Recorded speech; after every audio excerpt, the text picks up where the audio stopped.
Откройте счет для бизнеса в Альфа-банке и подключите онлайн-бухгалтерию бесплатно.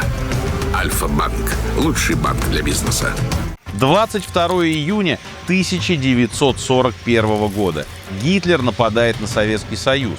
В тот же день максимально далеко в Перу над плато под названием Наска летит на самолете американский ученый. Он еще не знает, что ищет. А потом видит такое, что в первую секунду даже не верит своим глазам. Галлюцинации у него, что ли? Или померещилось от усталости? Но ему не померещилось. Все плато покрыто знаками, фигурами и символами. Тут птицы, ящерицы, пауки, обезьяны. На планете в этом месте как будто кто-то нанес исполинские татуировки. Масштаб фигур просто не укладывается в голове. Они тянутся на 50 километров. А общая длина этих идеально ровных линий 1300 километров. Что это такое? Кто создал эти невероятные изображения? Инопланетяне, беженцы из Атлантиды, космические пришельцы, путешественники во времени? И самое главное, зачем это было сделано? Ведь увидеть и оценить все это по-настоящему можно только с воздуха, а в древнем Перу не было летательных аппаратов. Или были? Сегодня поговорим об одной из главных неразгаданных тайн Южной Америки. Да и мира тоже. О линиях Наска. Сначала немного про то, как открыли эти рисунки. Вообще Наска — это большая долина в южной части Перу. Правда, она больше похожа на пустыню. Сухое, ровное плато, простирающееся до самого горизонта. Плато пересекает единственная дорога — федеральное шоссе, соединяющее столицу Перу и южные регионы. Наска не всегда была такой сухой. Как показывают исследования, 3-4 тысячи лет назад здесь было довольно влажно. В Андах выпадало много дождей, которые стекали в сторону океана. На территории Наски текли реки и росла зелень. Во всяком случае, так считали ученые в начале 20 века. Загадочные борозды в почве они принимали за следы древней оросительной системы. В 1940 году американский историк по имени Пол Косак поехал в Наску исследовать эти якобы каналы. Чтобы составить схему их расположения, он нанял самолет. Но когда ученый и пилот пролетали над Наской, они увидели, что параллельные линии не просто расчерчивают долину. Они оказались перьями в крыльях невиданной птицы. Гигантские крылья размахом в 130 метров были проведены по пустыне идеально ровно. Потрясенный Косак организовал целую серию полетов, чтобы сфотографировать и картировать роспись пустыни. В день солнцестояния 21 июня он приехал в Наску и, стоя у осевой длинной линии рисунка, увидел, что диск заходящего солнца опустился точно на пересечение этой линии с горизонтом. Так появилась первая теория, что линии Наски — это самый большой и самый древний в мире сельскохозяйственный календарь. Возможно, в день, когда солнце встает на кончике этой линии, жрецы объявляли начало подготовки к паводку. Это позволяло вовремя прочистить ирригационные каналы к приходу воды. Эта идея мало что объясняла. Ну хорошо, календарь. А почему такого размера и в виде фигур, различимых только с воздуха? Если вы тоже хотите немедленно отправиться куда-то разгадывать загадку человечества, не обязательно сразу лететь в Перу. Можно начать с чего-то попроще. Например, поехать в Турцию, где сохранились руины Трои и другие античные города. Для того, чтобы спланировать свой отпуск заранее, есть удобный сервис «Островок». Здесь собраны миллионы вариантов жилья под самые разные запросы. Можно выбрать отель, апартаменты или что-то более атмосферное, например, домик у озера. Для одной из моих последних командировок в Петербург забронировать квартиру с видом на Неву мне помог «Островок». Это очень удобно. Зашел, выбрал нужное место и даты. Указал важные пожелания вроде балкона, кондиционера и интересуемых достопримечательностей рядом. И вот самые подходящие варианты уже у вас перед глазами. Бронируешь в пару кликов и можно собирать чемоданы. Лето уже близко, поэтому рекомендую не затягивать и бронировать жилье для отпуска прямо сейчас. Тем более по промокоду «Чтиво» вы получите скидку 5000 рублей при бронировании от 50 тысяч рублей. Ссылка на приложение «Островок» уже в описании. Приятных вам поездок! Через несколько лет Косак бросил заниматься линиями. он оставил головоломку своей помощнице Марии Райхе. Она по образованию была не археологом и не историком, а математиком. И для изучения линий применила математический аппарат. Райхе проводила на плато целые месяцы и сделала в изучении Наски огромный вклад. Во-первых, она измерила все линии. Оказалось, что они сделаны одинаково. Это борозды в грунте около метра шириной и 10-15 сантиметров глубиной. Во-вторых, Райхе нашла на концах некоторых линий деревянные сваи. Видимо, они играли какую-то роль, но какую — тоже не очень понятно. Радиоуглеродный анализ дал датировку вида – плюс-минус 500 лет. С 5 века до нашей эры по 6 век нашей эры.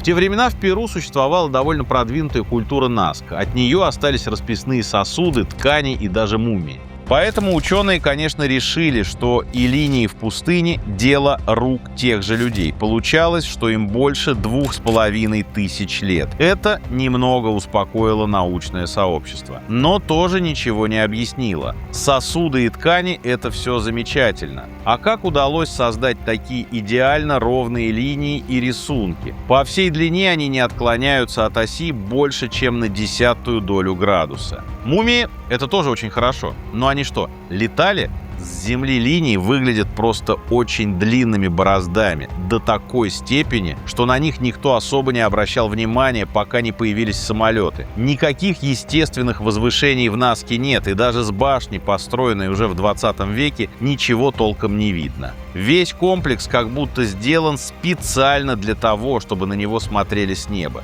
Ну и, наконец, как линии могли сохраниться в течение 1000 лет? Наска — это почти пустыня, там регулярно бывают песчаные бури, и за это время линии должно было занести песком. Самая популярная гипотеза — инопланетная. Она принадлежит швейцарскому писателю Эриху фон Деникену, придумавшему теорию палеоконтакта. То есть, проще говоря, предположившему, что в древности на Землю прилетали инопланетяне, а наши предки принимали их за богов. В своей книге «Воспоминания о будущем», изданной в 1968 году, Деникин предполагает, что линии Наска — это взлетно-посадочные полосы инопланетных тарелок.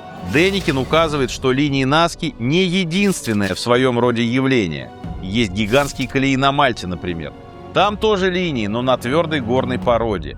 Получается так, инопланетяне приземлились, а индейцы, наблюдавшие это со стороны, подумали, что к ним спустились боги с небес. Ну а как еще примитивное сознание может объяснить блеск металла, шум двигателей и, главное, способность летать? Может быть, пришельцы и индейцы как-то ограниченно общались. Может быть, аборигены даже получили какие-то технологии. Потом добрые инопланетяне улетели, а жители Наски стали ждать их обратно. Они чистили и удлиняли траншеи, чтобы их лучше было видно с небес. И в итоге получился вот такой гигантский комплекс. В Наске нашли изображение, очень напоминающее гуманоида в скафандре, он же человек-сова. И тут либо кто-то прикалывается, либо у безумной теории Деникина больше оснований, чем принято считать. Есть и другая теория, связанная с пришельцами. Якобы они не случайно, а вполне специально приземлились именно в Наске и строили здесь настоящий космопорт. А местные жители, возможно, им помогали. И, кстати, есть важный аргумент в пользу этой теории. На плато обнаружили горы, вершины которых как будто срезаны гигантским ножом. А ведь горы в регионе состоят из очень твердых пород. И даже при современных технологиях подобная работа мало кому под силу. Срезанная плоскость в длину около 2 километров и с высоты птичьего полета выглядит точь-в-точь, как взлетно-посадочная полоса для гигантского космического объекта. Но вообще теория фон Деникина многих раздражала. Можно подумать, что все великое на Землю принесли пришельцы, а сами земляне ничего не могут. Поэтому возникла другая версия, что Наска — это капсула времени, оставленная людьми из будущего. Почему бы людям из далекого будущего не вернуться в прошлое, чтобы рассказать о судьбе человечества, но только как-нибудь скрытно, чтобы не нарушить временные процессы? Например, нанести на Землю знаки, которые человечество сможет заметить только когда научится летать и освоит искусственный интеллект. И вот это время пришло. Друзья, очень короткая информация. Я держу в руках новый номер журнала «Чтиво». Он посвящен чудесам. Ну, смотрите, верить в разного рода потусторонние вещи — это в каком-то смысле часть нашего менталитета. Просто верим по-разному. Этим номером мы, например, объяснили, зачем плюем через левое плечо, зачем смотримся в зеркало, если приходится возвращаться домой. Мы сходили на встречу контактеров, то есть людей, которые видели пришельцев. И, наконец, выяснили, как правильно использовать хрустальный шар или воронье перо. Герой нашей новой обложки Дмитрий Журавлев, соведущий шоу «Натальная карта». Дима вырос в деревне, где принято каледовать на Рождество, а разного рода проблема решается с помощью бабок. Не денег, в смысле, а бабок, которые заговаривают. И вышел у нас вообще очень интересный разговор о том, как в наших головах живут самые разные поверья и традиции. Предзаказ на Озоне открыт с сегодняшнего дня. Вы можете предзаказать номер по ссылке в описании профиля. Ну а дальше к теме выпуска. С 40-х годов по 90-е исследователи нашли всего 30 фигур.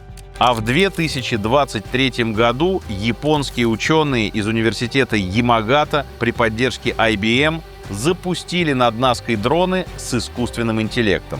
И нашли сразу 303 новых изображения. Есть и теория, не связанная с перелетами, что геоглифы в Наске — это карта затонувшей Атлантиды. Прямые линии в таком случае показывают направление к главным городам исчезнувших цивилизаций. С этим согласен американский мистик Эдгар Кейси, известный как «Спящий пророк». Звали его так, потому что он впадал в сонное трансовое состояние и оттуда общался с духами. Там он, как утверждал, видел много всякого. И, в частности, наблюдал, как жители Атлантиды мигрировали в разные части света, включая Южную Америку.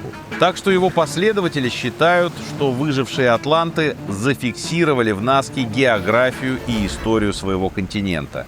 Долго считалось, что часть фигур Наски имеет астрономическую привязку. Например, до сих пор можно встретить упоминания о том, что концы крыльев фигуры кондора в определенное время года находятся точно под ярчайшими звездами в созвездии Лебедя. Увы, компьютерный анализ еще в 1968 году доказал, что это не так, и что никакой связи между линиями Наска и положением звезд нет. Есть гипотеза для фанатов традиционных библейских трактовок. Они считают, что линии Наски связаны с библейскими гигантами-нефилимами. В Библии нефилимы описаны как потомки падших ангелов и земных женщин. Нефилимы были очень жестокими, и для борьбы с ними был организован Великий потоп. И вот именно нефилимы построили себе в Перу гигантский стадион с кучей беговых дорожек и украсили его изображениями животных. Такой вот ландшафтный дизайн от падших ангелов. Есть и еще более радикальная теория, связанная с инопланетными цивилизациями. Якобы в глубокой древности пришельцы не просто посетили Землю, а создали на плато огромную лабораторию по выведению видов,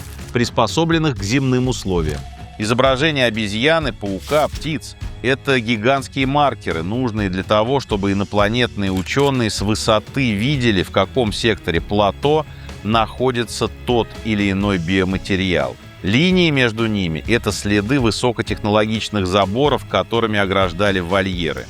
А геометрические фигуры — трапеции, круги, квадраты — это следы технических сооружений. Некоторые исследователи пытаются найти в пропорциях рисунков математические константы, связанные со строением ДНК. Они утверждают, что если измерить длину конечностей и изгибы хвоста, например, у фигуры мартышки, то можно получить цифровой код аминокислот или структуру генома конкретного вида. Кстати, про математику. Нумерологи уверены, что в линиях Наски зашифрованы важные послания. Взять, например, фигуру колибри. Если перевести длину линий, углы наклона и количество перьев на рисунке в двоичный код, то получится послание с координатами другой галактики. А может, формула бессмертия. В общем, некая важная информация, которой хотели поделиться с человечеством инопланетяне или наши потомки из будущего. Есть и совсем радикальная версия, связанная с теорией Лей-линий. Лей-линии — это концепция Альфреда Уоткинса.